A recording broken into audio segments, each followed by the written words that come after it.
Kemaşvanên hêja îro em ê agahiyên taybet di derbarê hatina ava elokê ji we re ragihînin. Bêguman ev çend roj in. Gotegot îro û sibê ew ê ava elokê were.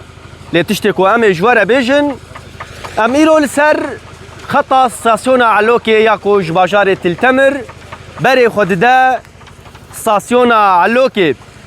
Ev xala herî dawî ye.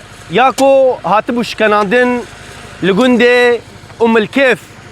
Yani piştî serrastkirina ev xala herî dawî îdî 67 kilometr ji vê boriya han ya hatina ava elokê serrast dibe.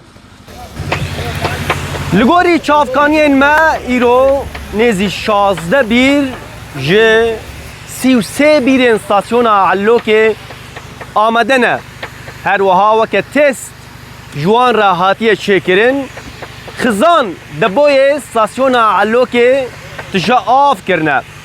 Bi serrastkirina vê xetê li gorî plana hatiye dayîn, dibe ku îro, dibe ku sibê, dibe ku disib av ji stasyona elokê ji bo bajarê Hesekê bêşandin.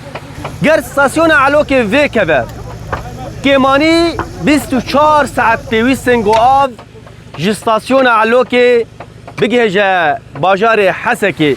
Çinkî ku ev boriya ez li ser herî kêm 12 saet lazim e ku tije av bibe. De boyê stasyona Hemayê jî ew jî kêmanî 12 saet av jê re lazim e.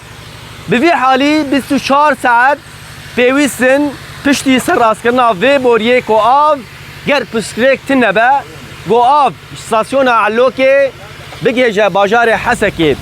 İja hûn tev de dizanin, di nava van 7 salên borî de we gelek êş û azar xelkên Hesekê dît.